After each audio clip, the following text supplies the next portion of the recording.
Sabi nila, sa bawat bahay, may lihim na natatago. Minsan nasa aparador, minsan nasa ilalim ng kama, minsan nasa mismong pintuan. At doon nagsimula ang kwento ko.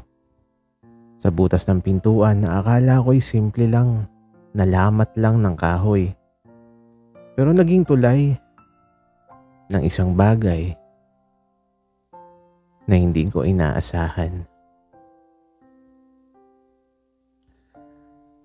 Ako nga pala si Eric, 22 years old, college student. Nakatira ako sa boarding house malapit sa university. Isang typical na boarding house, manipis ang dingding, amoy ulam, mula umaga hanggang gabi. At syempre, ang mga pintuan na puro kalumaan. Pero iba yung pinto ng kwarto ko. May maliit na buta sa bandang gilid. Akala ko dati, gawa lang ng anay o nabuta sa katagalan. Hindi ko pinansin noong una. Hanggang isang gabi, may narinig akong ungol. Akala ko multo. Tumayo ang balahibo ko. Pero nung tumingin ako sa butas, ayun, may liwanag mula sa kabilang kwarto. At doon ko unang nakita si Jerome. Oo, si Jerome. Bagong border, maputi, medyo chinito. May katawan na halatang nagbubuhat. Nakahubad siya, pawis na pawis. Nakatapat sa electric fan habang naglalagay ng lotion sa dibdib at braso niya. Doon ko naisip, tangina, mali ata ang tumingin ako. Pero hindi ko na rin binawi. Para akong nanonood ng Netflix na bawal. Kinabukasan nakita kami sa kusina. Uy, bro. Bati niya habang nagsasandok ng sinangag. Hi. Ikaw yung bagong boarder, di ba? Sagot ko, sabay iwas ng tingin. Yep, Jerome pala. Ikaw, ng pangalan mo? Ako si Eric. Nagkamayan kami, casual lang, pero sa isip ko, putik. Ito yung lalaki kagabi. At ito pa, habang nag-uusap kami, bigla niyang sinabi, medyo creepy yung kwarto ko kagabi. Parang may naramdaman akong may nakatingin. Ikaw ba yun? Sabay tawa. Parang gusto kong lamunin ng lupa. Sabi ko, ha? Ako? Hindi ah. Siguro daga lang yun. Ngumiti siya na parang may kutob. At mula noon, palagi ko na siyang naririnig gabi-gabi. Minsan nag-workout, minsan kumakanta ng love song habang naliligo. At oo, inaamin ko. Madalas ako natutokso na sumilip sa butas. Pero isang gabi habang nakasilip ako, bigla siyang lumapit sa mismong pinto. At ang sabi niya, bro, alam kong andyan ka.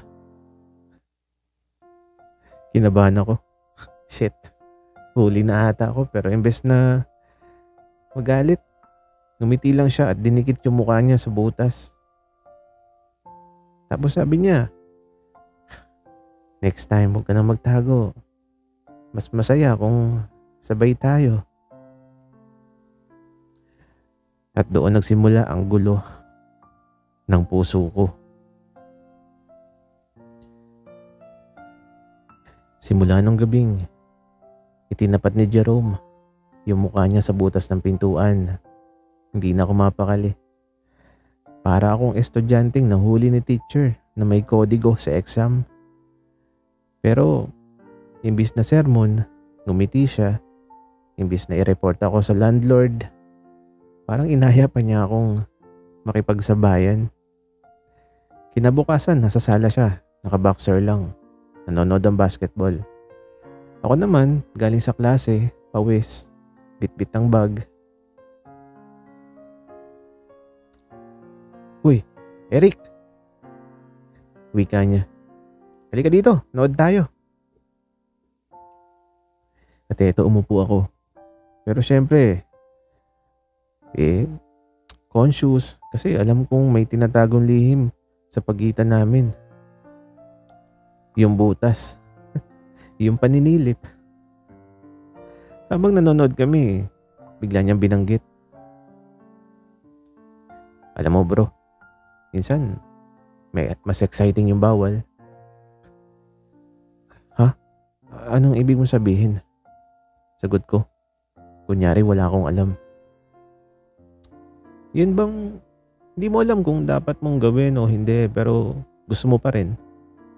Wika niya. Sabay tingin sa akin. Yung tingin na parang may laman. Napalunok ako. Sabi ko, oo siguro. Tapos ngumiti siya. Sabi niya, kaya next time, huwag ka na sumilip. Dumiretso ka na lang sa pinto.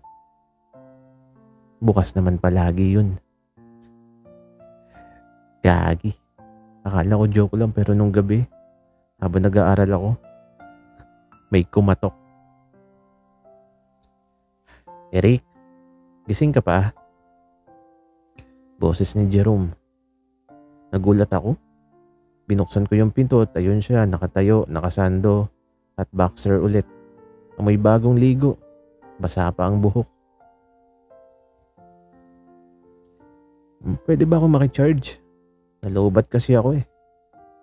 Tanong niya. Kaya ito, pinapasok ko. Nag-charge. Imbes na umupo sa mesa, sa kama ko siya humilata. Uy, bro. Okay lang ba dito muna ako? Oo naman. Sagot ko. Pero sobrang kinakabahan ako. At ito, nagkwentuhan kami tungkol sa school, sa buhay, sa ex niya. Oo. Inamin niyang meron siyang ex-girlfriend. Ako naman tahimik lang. Hindi pa umaamin na iba yung preference ko. Hanggang bigla niyang tinanong, wala ka ba bang girlfriend? Wala eh. Busy sa school. Sagot ko. Ngumisi siya. Tapos sabi niya,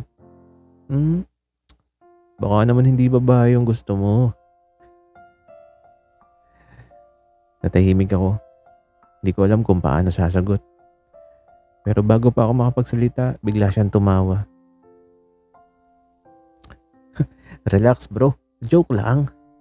Pero kung sakali man, okay lang sa akin. At doon ko naisip, hindi lang pala akong may lihim.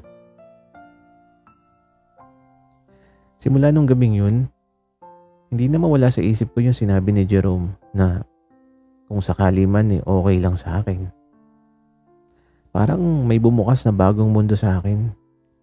At tuwing nakikita ko siya sa sala, sa kusina, sa koridor ng boarding house, iba na yung titig ko. Hindi na simpleng tingin ng boardmate, kundi tingin na may lihim, nakasamang kaba at kilig. Isang gabi, habang nag-aaral ako, may narinig akong katok. Alam ko na agad kung sino yun. Pagbukas ko ng pinto, si Jerome, naka-white t-shirt, basang-basa kasi galing sa paliligo. Nakalugay yung buhok niya at amoy shampoo pa. Bro, pwede ba akong makistay dito? Inaayos kasi ni landlady yung kwarto ko eh. Naglilik yung aircon. Wika niya. Oo, sige, pasok ka. Pumasok siya. Dala lang yung cellphone at earphones. Naupo siya sa kama ko habang ako naman pinilit na magbasa ng notes. Pero paano ako makakapag-aral kung katabi ko yung taong ilang linggo ko nang pinapanood sa butas? Bigla siyang humiga, sabay sabing, "Eric, ang lamig dito sa kwarto mo. Masarap tumambay dito kaysa sa akin." Napatingin ako at tangin na. Halos sumabog ang utak ko. Kita ko yung manipis na tela ng shirt niya na dumidikit sa dibdib. At yung boxer niya na halos umaangat habang nakaunat siya. Ah, oo, ganun ba? Sagot ko, kunwari normal lang. Pero bago pa ako makaiwas, bigla siya nagsalita. "Bro, alam kong hindi lang butas ng pinto ang tinitingnan mo." Parang natanggal lahat ng dugo sa mukha ko. Sabi ko, "Ha?" At itong ngumiti siya. Sabi niya, "Huwag ka na mahiya. Minsan napapansin ko yung mga tingin mo." Hindi ako galit. In fact, natutuwa ako. Natahimik ako. Di ko alam kung lalabas ako o tatakpan ko yung mukha ko ng unan. Pero imbes na mahiya, tumabi siya sa akin. Mas lalo akong nataranta. "Kung gusto mo pumasok sa kwarto ko minsan, huwag ka na sumilip sa butas. Tawagin mo na lang ako." Wika niya. At doon napansin ko habang nakahiga siya, nakatingin siya sa akin. Hindi na siya yung Jerome na pinapanood ko lang. Siya na yung Jerome na parang inaanyayahan ako na pumasok, hindi lang sa kwarto niya, kundi sa buhay niya. Kinabukasan parang walang nangyari. Normal lang ulit kami ni Jerome. Sabay kumain, sabay naguhugas ng pinggan, sabay nanonood ng TV. Pero sa loob-loob ko, hindi na to normal. Kasi may mga salitang binibitiwan kagabi na parang nagmarka na. Yung kung gusto mong pumasok sa kwarto ko minsan, huwag ka nang sumilip sa butas. Tawagin mo na lang ako. At dumating ang gabi ng tukso. Nakatulog na halos lahat ng boarders.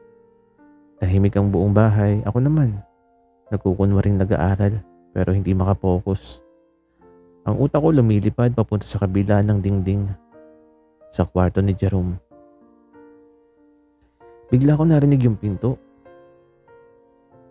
na parang biglang sumara yung pinto niya. Tas may tunog ng hakbang, tapos isang mahinang boses. "Eric, gising ka pa?" Parang binuhusan ako ng malamig na tubig.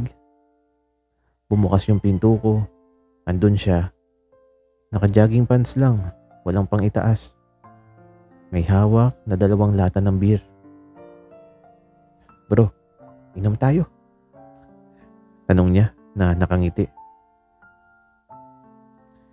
Hindi na ako nakatanggi. Naupo siya sa gilid ng kama ko. Inabot ang isang lata. "Cheers," sabi niya sabay lagok. Habang umiinom, nagkukwento siya tungkol sa ex niya. Paano raw sila naghiwalay kasi hindi siya maintindihan. Ako naman tahimik lang, nakikinig, pero sa totoo lang, mas iniintindi ko yung init ng katawan niya na ramdam ko kahit ilang pulgada lang ang layo namin. Hanggang bigla niyang sinabi, "Alam mo, Eric, minsan naiisip ko, mas totoo pa yung tingin ng iba kaysa sa matagal ko ng kasama." "Anong ibig mong sabihin?" tanong ko.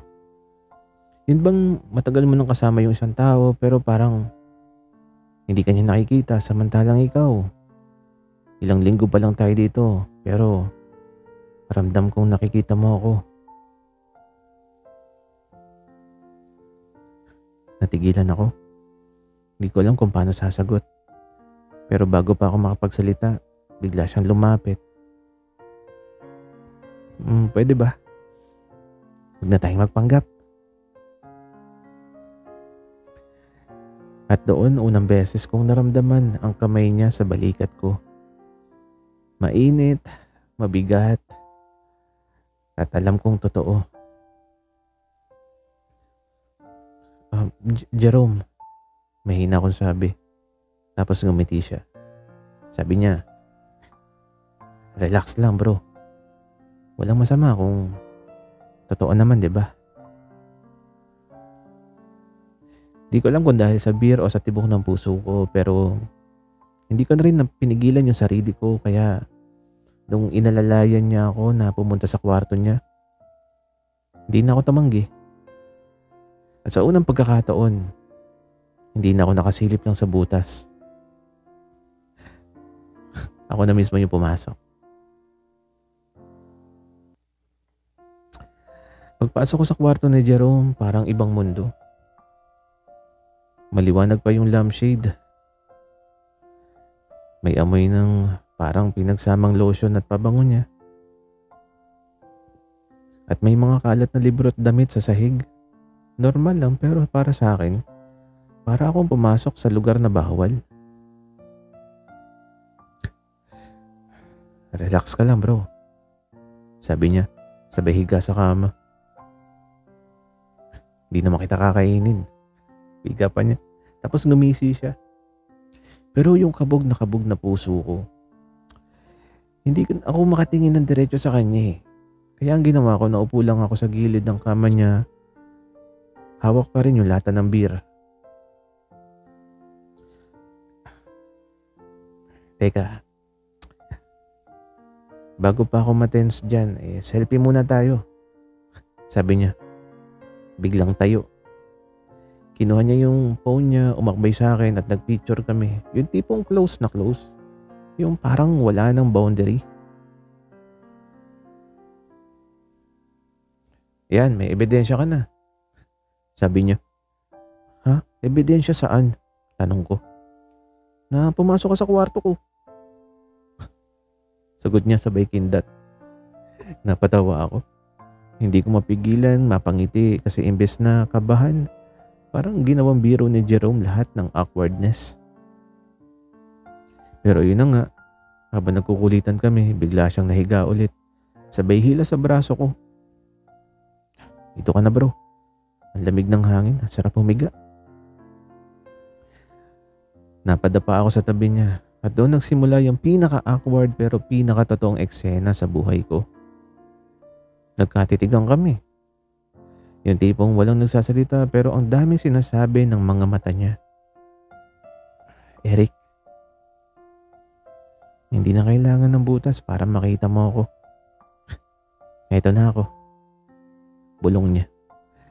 At bago ko pa maintindihan ng lahat, bigla niyang dinigit yung noo niya sa noo ko. Walang halik, walang sobra pero sapat na para magliyab ang buong katawan ko. Tumawa siya bigla. Sabi niya, tangina, ang corny natin. Para tayong nasa pelikula. At ito napatawa rin ako. Sabi ko naman, ano gusto mo? Magdrama ako dito? Tapos sagot niya, hindi. Gusto ko lang to yung totoo. Yung tayo. At doon sa gitna ng tawanan at katahimikan, natulog kami sa isang kama.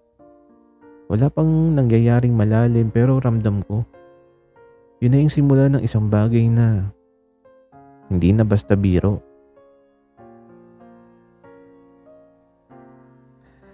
Akala ko pagkatapos ng unang gabi ko sa kwarto ni Jerome, magiging smooth na ang lahat pero mali ako. Kasi kung saan nagsisimula ang closeness, doon din pumapasok ang mga tampuhan. Umaga yun. Gising ako ng maaga para pumasok sa klase. Si Jerome tulog pa. Nakasando at nakayapak. Parang bata. Ang cute niya tingnan pero syempre, kailangan ko ng maligo. Habang nagmamadali ako magayos, narinig ko si landlady. Eric, bakit may brief na nakakalat sa banyo kagabi? Hindi yan sa'yo, no? Nanlaki yung mga mata ko. Shit, alam kong kay Jerome yun. Nakalimutan niyang dalahin. Hindi po akin yun. Siguro po kay kay Jerome po. Sakto bumangon siya mula sa kwarto niya at sumigaw. Sabi niya, "Uy, ba't dinadamay mo ako?" Sabay tawa. Natawa yung lahat ng boarders na gising na. Pagpasok ko ng school, di ko siya pinapansin. Pag-uwi ko, sinabihan niya ako, "Uy, bakit ang sungit mo?" Sabi niya, kasi naman, nilaglag mo ako kanina." Sagot ko, "Ha? Hindi ah. Ako nga yung nilaglag mo kay landlady." Barip mo yun." Wika ako. Bakit di mo tinago?" Wika naman niya. Pareho kaming tahimik. Tapos, sabay na lang kaming natawa. "Okay, fine. Tampo ka ba talaga?" Wika niya. "Medyo." Sagot ko kunwari. Seryoso pa.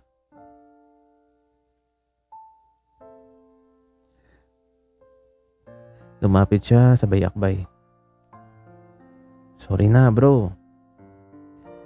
Next time, sa kwarto na lang kita iiwanan ng brief para walang makakita." Sabay kindot. Halos mapatras ako sa hiya eh. "Tangina Jerome, huwag mo ako inaasar ha." Pero ngumisi lang siya tapos hinilan niya ako papunta sa kwarto niya. Tapos sabi niya, "Para walang tampuhan, dito ka na ulit matulog." At ayun, kahit ayoko sanang aminin, napawi rin lahat ng tampo ko. Pagkatapos ng tampuhan namin ni Jerome, naging mas okay kami. Madalas na akong nasa kwarto niya, minsan siya rin sa akin. Ang catch lang, syempre, bawal ipahalata sa ibang boarders kundi lagot kami kay landlady na sobrang chismosa. Isang gabi, nagpasya kaming manood ng pelikula sa laptop niya. Comedy romance yung pinili niya. At habang nanonood kami, pareho kaming nakahiga sa kama niya. "Uy, Eric," bulong niya habang nakatawa kami sa eksena. Tapos sabi pa niya, "Tingin mo ba bagay tayo sa ganitong pelikula? Yung tipong ikaw yung tahimik na bida, tapos ako yung makulit." At ito, napailing ako. "Loko ka. Hindi naman pelikula to." Wika ako. Tapos sabi niya, "Bakit parang ang sarap gawing pelikula nung story natin?" Sabay kindat. Ayun na. Kumabog na naman ang puso ko at hindi ko namalayan. Nakatulog na pala ako sa balikat niya. Kinabukasan nagising ako na may kumakatok. "Uy, Jerome, gising na. Late ka na sa klase." Boses ng isa naming boardmate. Bago pa ako makagalaw, bigla siyang pumasok at nakita niya akong nakayakap pa kay Jerome habang tulog. "Puta, ayos ah," sigaw ng boardmate. Nanlaki yung mga mata ko. Si Jerome naman, imbes na mahiya, ngumisi pa. Sabi ni Jerome, "Bro, chill. Walang mali siya. Movie marathon lang kagabi." Pero halatang hindi naniniwala yung boardmate. "Kayo ah. Ingat kayo. Baka makita ni landlady." Sabay alis, tawang-tawa. Ako, pulang-pula ang mukha ko. Sabi ko, Jerome, nahuli tayo. At abang umisi lang siya, sabay yakap ulit. Kaya mo na, at least hindi na tayo secret sa lahat. Pero nakakahiya. Hindi. Proud nga ako eh. Wika ni Jerome. At doon ko naramdaman, hindi pala nagbibiro si Jerome. Matapos yung aksidenteng nahuli kami ng boardmate, naging mas daring si Jerome. Hindi na siya natatakot na makita kami magkasama. At isang Sabado, bigla niya akong sinabihan. Eric, labas tayo. Ha? Saan? Basta. Consider it na date tayo. Halos malaglag yung kanin sa plato ko. Date? At etong umisi siya. Kung gusto mong tawagin friendly hangout, pwede rin. Pero sa akin, date. At ito, wala na ako nagawa. Dinala niya ako sa mall, kumain kami ng ramen, nag-arcade at kung saan-saan. Para kaming dalawang batang tumakas sa boarding house. Habang nasa arcade, nilabanan niya ako sa basketball machine. Kung madalo ka, Eric, isang wish ko matutupad. Kung ako yung manalo, wika ako. Di dalawa yung wish mo. Tangina, competitive siya. Ang bilis niya. Pawis na pawis pero ako halos wala na sa bola kasi distracted ako sa itsura niya eh. At ayun, natalo ako. Yes. Sigaw niya. Sabay yakap sa akin sa gitna ng arcade. May mga taong nakatingin pero wala siyang pakialam. Anong wish mo? Tanong ko. Simple lang. Huwag kang mahiya sa akin kahit saan, kahit kailan. Pag-uwi namin, bit-bit ang mga stop toy na napanalulan niya. Sabay kaming pumasok sa boarding house. Sakto. Nakita kami ng landlady. Aba, ang sweet naman ng dalawang to. Para kay Eric ba yan, Jerome? Turo niya sa malaking teddy bear. Gumisi si Jerome. Opo, ma'am. Regalo ko sa kanya. Nanlaki yung mata ko. Uy, hindi akin yan. Wika ako. Pero gumisi lang si landlady.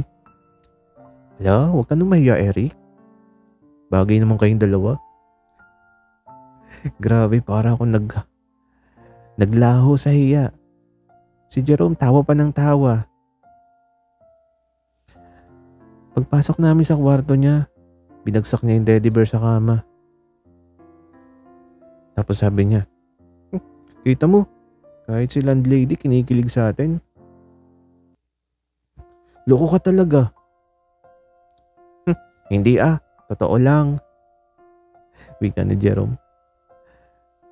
At bago ko pa siya masaway, niyakap niya ulit ako. Isang yakap na mahigpit. Totoo at walang halong biro.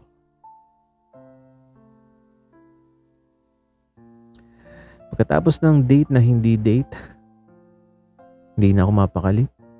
Lagi pumapasok sa isip ko yung mga yakap niya, yung mga salita niya, at yung titig na hindi na biro. Pero kahit ganun, di ko pa rin masabi sa kanya yung nararamdaman ko. Hanggang sa dumating ang isang gabi, tahimik sa boarding house, tulog na halos lahat, biglang may kumatok sa pinto ko. Siyempre, si Jerome na naman. Pagbukas ko, nakayuko siya, hawak yung teddy bear na napanalunan niya sa arcade.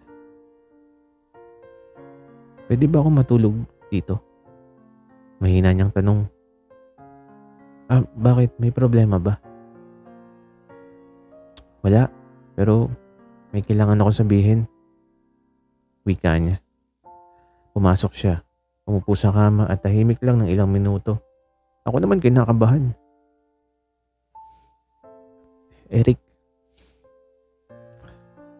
alam mo ba kung bakit ako laging nakangiti pagkasama ka? Wika niya. Ha? Kasi makulit ka.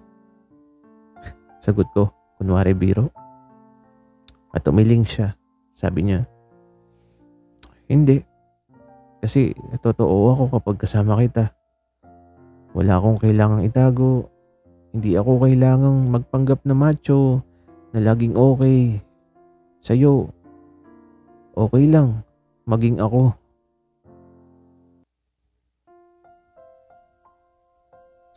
At eto na, patitig ako sa kanya. Eric, hindi ko alam kung kailan nagsimula eh. Baka nung una kitang nahuli sa butas o baka nung una kang nahulog sa sofa habang nanonood tayo ng TV. Pero sigurado ako ngayon, gusto kita. Wika niya, sabay hawak sa kamay ko. Parang natanggal lahat ng hangin sa baga ko. Di ko alam kung anong isasagot pero nakita ko yung takot sa mata niya. Takot na baka tumanggi ako. Na baka layuan ko siya. Kaya ang sagot ko lang, Jerome, matagal na rin kitang gusto eh. At eto nagulat siya, sabay tawa. Tapos sabi pa niya, tangina, seryoso? Sagot ko naman, oo.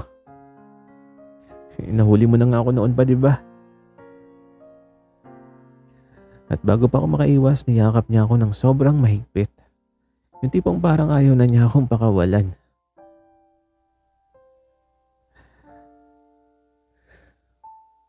Ako si Eric at ngayon nasa huling yugto na ako ng kwento ko. Masasabi kong minsan ang pinakamaliit na bagay, isang butas sa pinto, ay maaaring magbukas ng pinakamalaking pagbabago sa buhay ng isang tao. Pagkatapos ng lahat ng tampuhan, mga titig sa butas, mga kurot ng kilig at halakhak na minsang tatabunan ng takot. Narating din namin ni Jerome ang puntong wala na kaming dapat itago. Wala na kaming dapat pagtaguan.